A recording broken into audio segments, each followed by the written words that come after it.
Assalamualaikum warahmatullahi wabarakatuh. Perkenalkan, nama saya Revi Hermalina Agustin. Saya dari Marketing Communication.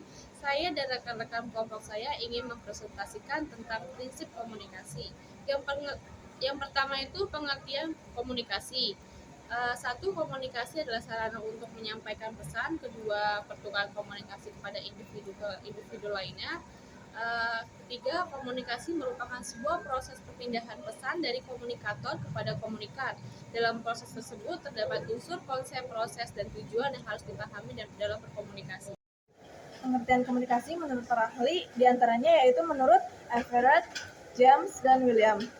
Menurut Everett, pengertian komunikasi adalah proses pengalihan ide dari satu sumber ke suatu penerima dengan tujuan agar mengubah tingkah laku seseorang. Menurut James A. F. Stone, pengertian komunikasi adalah suatu proses pada seseorang yang berusaha untuk memberikan informasi dengan cara menyampaikan pesan kepada orang lain. Menurut William F. Bloch, definisi komunikasi dapat dibagi menjadi dua bentuk, yaitu komunikasi antar pribadi dan komunikasi antar pribadi, yaitu proses saling bertukar informasi serta memberikan pemindahan pengertian antar satu atau lebih dalam suatu kelompok kecil manusia. Komunikasi dalam organisasi yaitu proses di mana pembicara memberikan informasi secara sistematis, memindahkan pengertian kepada orang-orang dalam organisasi dan juga kepada orang lembaga di luar organisasi namun masih terkait dengan organisasi tersebut. Thomas Skadel, manusia pada umumnya berkomunikasi untuk saling menyatakan dan mendukung identitas, untuk membangun interaksi sosial dengan orang-orang di sekelilingnya, serta mempengaruhi cara berpikir atau bertingkah seperti apa yang diharapkan. Prinsip komunikasi. Istilah prinsip komunikasi oleh William B. Gaddis disebut asumsi-asumsi komunikasi. Dari A. Sommerfeld dan Richard E. Porter menyebutkan karakteristik komunikasi. Dedi Mulyana membuat istilah baru, yaitu prinsip-prinsip komunikasi.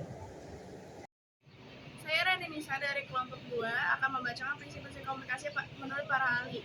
Prinsip komunikasi menurut Joseph A. DeVito 2011. Yang pertama ada komunikasi tanpa hindarkan, yang kedua adalah paket isyarat, yang ketiga adalah komunikasi proses penyesuaian, dan keempat komunikasi melibatkan transaksi simetris dan komplementer.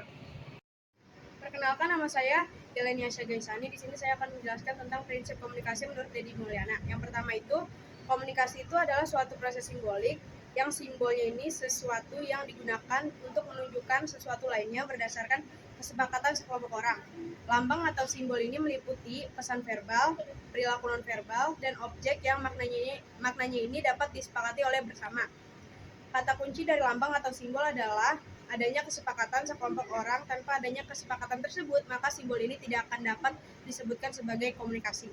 Yang kedua adalah komunikasi bersifat non-sekuensial, yang artinya tidak berlangsung satu arah, yaitu melibatkan respon atau tanggapan sebagai bukti bahwa pesan ini dapat diterima dan dimengerti oleh masyarakat.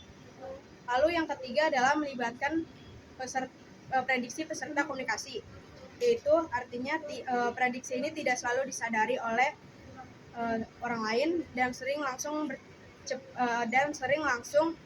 berlangsung cepat.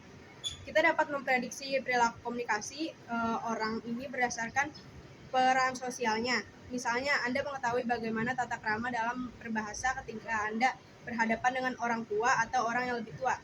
Yaitu, misalnya kita nggak bisa menyapa orang tua kita atau orang yang lebih tua itu dengan kata kamu atau elu. Nama saya Nazlorelia, saya akan membacakan kesimpulan dari prinsip komunikasi. Dari penjelasan yang di atas, di sini kita dapat menyimpulkan bahwa komunikasi itu penting dan komunikasi itu memiliki berbagai prinsip-prinsipnya. Salah satunya menurut Joseph A. DeVito yang dijelaskan tersebut bahwa komunikasi terbagi dalam 4 prinsip, yaitu komunikasi tak terhindarkan, komunikasi adalah paket isyarat, komunikasi adalah proses penyesuaian, serta komunikasi melibatkan transaksi simetris dan komunikasi komplementer.